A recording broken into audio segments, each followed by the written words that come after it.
새로운 한 주가 시작했습니다. 출발 성공 투자 후반부로 이어가겠습니다. 개장 20분 남겨두고 있는데요. 다시 또 지난주와 다르게 한파가 찾아왔습니다. 시장은 계속 온기를 좀 유지해줘야 할 텐데요. 그러게나 말입니다. 일단 금요일 뉴욕 증시 분위기를 보면은 뚜렷한 방향성이 부재했다. 여기 요약해볼 수 있을 것 같은데 어디에서 포인트를 잡아보면 좋을지 지금부터 정리해 보겠습니다. 3대 지수는 보합권에서 혼조세로 거래를 마쳤습니다. 이날 발표됐던 소매 판매가 부진하게 발표가 됐는데요. 그럼에도 불구하고 증시로의 타격은 제한적이었습니다. 워낙 춥기도 했고 그리고 그 어떠한 일시적인 영향들 연말 쇼핑 시즌 직후였다라는 점. 그렇기 때문에 이것이 일시적으로 부진하게 나온 것이 아니냐라는 해석이 지배적으로 나왔습니다. 그러다 보니까 나스닥 지수가 0.4% 견고한 움직임을 나타냈습니다. 그런데 소비가 부진하게 나오자 어찌됐든 연준이 경기를 부양해 줄 거라는 기대감은 조금 살아나게 된 것이죠. 그러다 보니까 10년물 금리가 내리고 기술주들이 탄력을 받는 움직임이 나타났고요. 특히 일부 기술주들이 주도해가는 장세가 펼쳐졌습니다. 엔비디아, 애플, 메타 그 중심에 서 있었고요.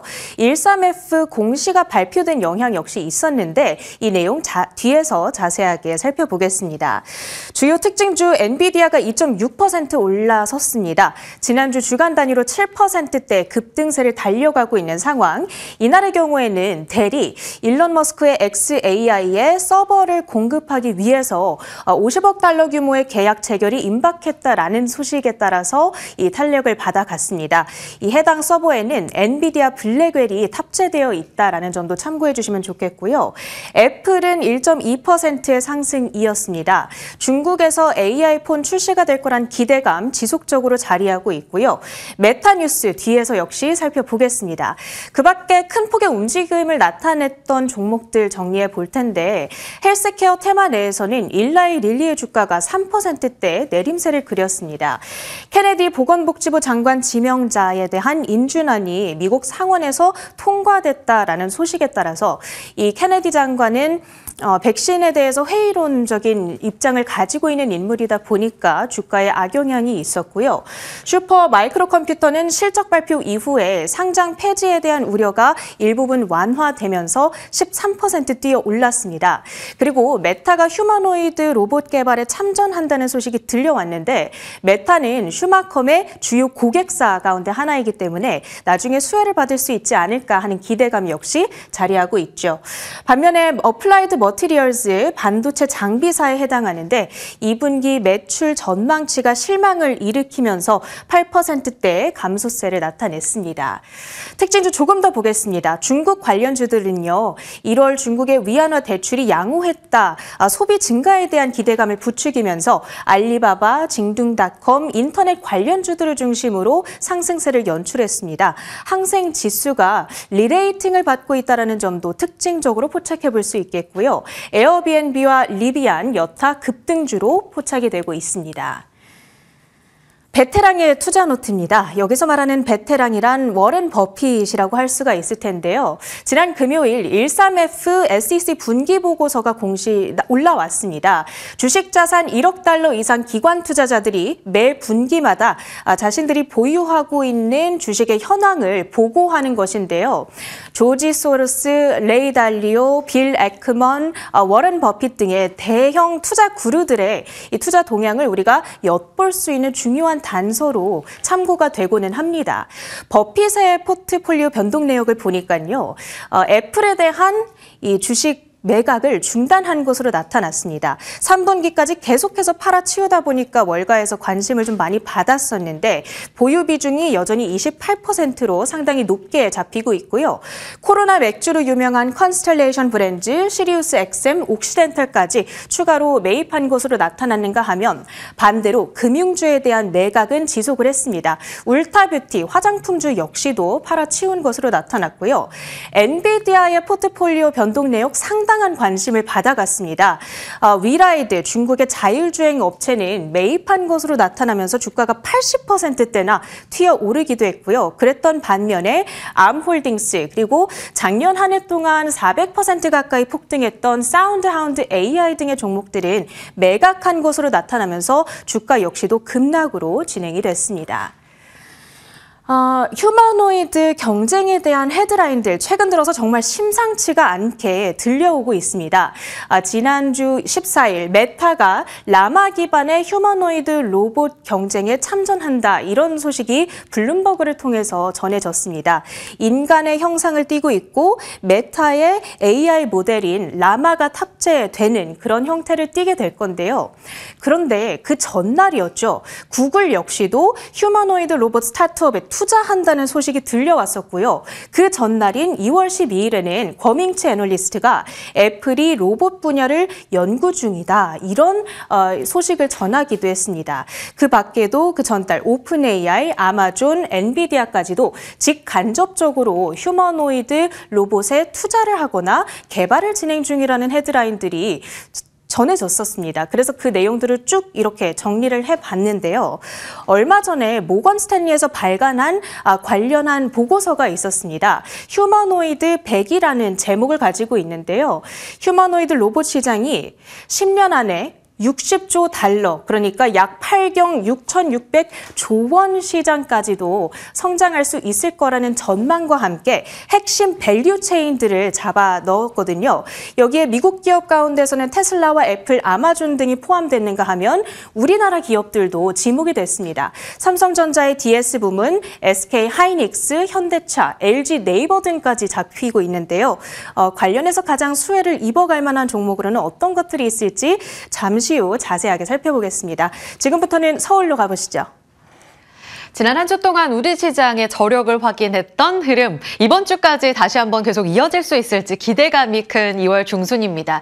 이제 이번 주를 지나고 나면 월말 장세로 들어가게 되는데 생각보다 증권가의 예상보다도 더 강력한 상승 흐름을 나타내고 있습니다. 지난 한 주 동안 코스피는 주간 단위로 4% 올랐습니다. 월요일에 관세 이슈 때문에 2,600을 깨기도 했었던 흐름에서 금요일 장중 고점 2,600에 도달까지 단숨에 2,600을 드디어 터치하는 모습을 보여줬습니다. 지난 한 주를 요약한다면 관세 이슈는 제한적이었다. 그리고 금리와 환율이 떨어지는 것이 우호적이었다라고 볼 수 있습니다.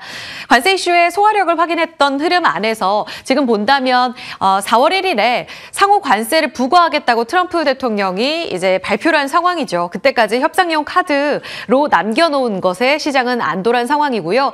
따라서 각국의 외교전이 그 구간까지 굉장히 중요할 겁니다. 일본은 면제해달라 이렇게 요청을 했고요. 우리는 지금 정상 외교가 불가한 상황입니다. 주말 사이 동안 지금 외교부 장관이 미국 지도부를 만나서 조선과의 협력 이야기가 오가기도 했고요. 또 이제 자동차 관세도 4월 2일 부과될 것으로 예정된 가운데 최태원 SK그룹 회장을 중심으로 해서 26명의 경제사절단이 19일, 20일 워싱턴을 방문합니다. 여기에서 민간 외교와 관련된 내용들, 협상을 이뤄낼 수 있을지 지켜봐야겠고요. 주간 단위로 매우 좋았던 가운데 업종별로 순환매 있었습니다.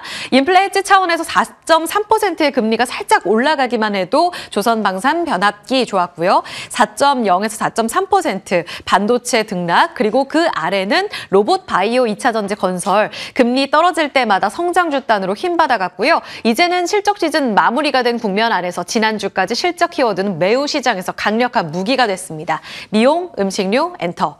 그리고 또 하나의 포인트가 있다면 주간 단위로 항생과 상해지수의 강세 움직임 눈에 띄시죠? 중국의 기술주 중심으로 한 강세가 펼쳐진 가운데 우리 시장에도 중국과의 연결고리가 탄탄한 쪽 계속적인 투자 아이디어가 될 것 같습니다.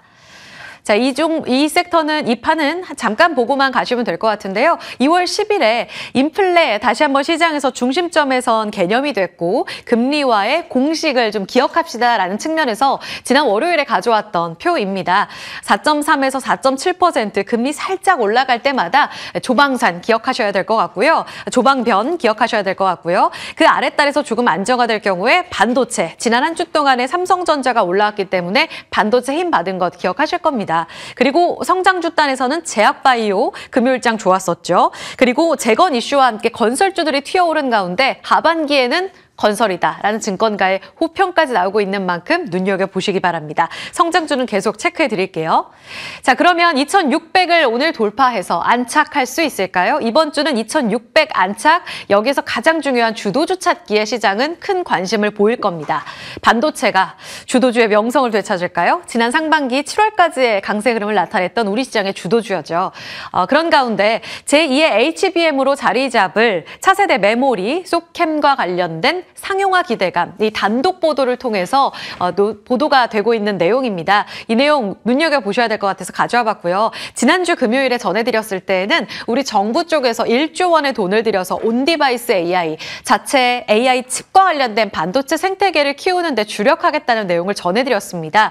그리고 삼성과 SK하이닉스의 CXL 상용화 이야기도 전해드렸죠. 여기에 반도체 밸류체인이 아주 빠르게 반응하는 모습을 보였습니다. 그래서 오늘 타사 반독으로 나오는 이 내용도 주목을 하셔야 될 것 같고요. 일단 젠슨 황이 지난 실적 발표에서 미래에는 개인용 AI 이 노트북이 굉장히 중요할 거다. 손바닥만한 슈퍼컴과 관련된 대중화 이야기를 꺼내들었습니다. 이르면 이달 올해 말에 이 소캠이 양산이 되고 그리고 AI 슈퍼컴인 엔비디아의 디지츠에 활용이 된다면 정말 이 시장이 열리게 되는데 이 측면에서 가장 중요한 건 지금 AI 서버용 GPU, 현재 노트북에 탑재되는 HBM, 고성능 메모리의 역할을 이제 온디바이스 AI에서는 LPDDR을 탑재하는 이 고성능 메모리가 주목을 받을 거다. 그리고 여기에 적용되는 모듈, 소캠이라는 키워드를 기억하셔야 될 거다라는 내용이 보도의 주된 내용입니다. 여기에서 나온 내용은요. 소캠의 출연으로 국내 기판주들이 주목을 받을 거다라는 내용을 전하고 있습니다. 그런 측면에서 기판 관련 종목들을 가져와 봤는데요. CXL 관련해서 지난주 금요일에 주목을 받으면서 기판주들도 한 차례 주목을 받기도 했습니다. 대덕전자, 심택, 코리아서킷도 튀어오르는 모습을 확인했고요. 특히 이수페타시스 MLB 기판 주목받을 때 제2의 이수페타시스가 될 거라는 증권가의 호평이 있었던 대덕전자도 눈여겨보셔야 될 것 같습니다. TLB 같은 경우에는 지난주 금요일 김태성 본부장의 우리 종목이었었죠. 상한가까지 도달했습니다. 여기서 추가 업사이드 연력 어느 정도나 될까요? 잠시 후 이야기 들어볼 수 있을 것 같고요. 팹리스 온디바이스 AI 생태계에 키워갈 때마다 중요한 이 뇌 역할을 할 겁니다. 설계 측면에서 눈여겨보셔야겠고요. CXL 역시 꾸준히 관심 가져볼 필요가 있겠습니다. 기판하면 유리기판인데 이미 반도체 주도 섹터인 주도 밸류체인 역할을 해주고 있죠. 지난 금요일에도 장 마감하고 나서 일제히 튀어올랐습니다. 현재 예상 호가 기준에서도 급등 시세가 나오고 있거든요. 이 내용까지 잠시 후 전략 함께 체크하겠습니다. 자, 레거시까지 간단하게 보겠습니다. 삼성전자 지난주 4% 올랐고요. 기관이 1,000억 원 넘게 담았습니다. 삼성전자 지금 주목받고 있는 내용들 2월 6일 날 정리해드렸고요. 가장 눈여겨볼 수 있는 부분은 레거시 쪽의 반등을 자극하는 중국의 이구환신 보조금 정책이 효과를 보고 있다 내용입니다. 오늘도 KB증권에서 2월에 메모리 재고 소진 추세가 아주 뚜렷하게 나타난다면서 1분기에 1, 2, 3월 얼마 남지 않은 이 1분기에 반도체 비중 확대 적기라는 적극적인 리포트를 내놨습니다. 삼성전자, SK하이닉스 지켜보자라는 내용이었고요. 전자와 하이닉스와 함께 봐야 할 레거시 쪽의 키워드, 전공정 장비, 소재, MLCC입니다. 이미 YTD 기준으로 테스가 45% 달렸고요. 동진세미캠 소재단의 대장이죠. 31%의 급등. 삼성전기도 중국 키워드에서 MLCC 기판 성장한다면 가장 좋게 튀어오를 수 있는 섹터입니다. 여기에서의 주도 종목들은 어떻게 꾸려봐야 될지 저희 계속 따라가 볼 겁니다. 자, 그리고 오늘 주목할 뉴스는 3가지로 정리해드리겠습니다. 조금 전 체리네커가 정리해드렸던 대로 이제 메타까지 뛰어든 휴머노이드 로봇 시장, 모건스탠리는 10년 내 우리 돈으로 8경 어마어마한 금액으로 감도 잡히지 않습니다. 이 시장 성장을 점친 리포트를 내놨습니다. 레인보우 로보틱스 그리고 삼성과의 연결고리, 테슬라와의 연결고리 속에 지난주 급등했던 삼익 THK의 추가 여력 궁금하고요. 하이제나 레넴도 휴머노이드 로봇 관련해서는 이 관절 역할을 하죠. 액추에이터의 대장입니다. 지난주 쉬었다가 다시 금요일 날 튀어 올랐더라고요. 여기에 추가 여력 궁금합니다. 같이 체크해 보도록 하고요. 조선 역시 지금 미국의 에너지부 장관이 LNG 관련한 FTA 국가에 대해서 새로운 수출 허가 발표 나왔습니다. 금요일 조정받았던 조선 섹터들, LNG 수출과 관련돼서는 성광밴드, 태광, 동성화인텍 주목되고요. 반면에 금요일장 튀어 올랐었던 두산 에너빌리티를 필두로 한 원전주들은 지금 폴란드의 원전 수주 재검토 내용이 타사 단독 보도를 통해 나오고 있습니다. 변동성 키울 수 있어서요. 조정 시 매수 관점이 맞는지 여기서는 신중하게 봐야 할지도 고민해보죠. 당잠사 브리핑이었습니다.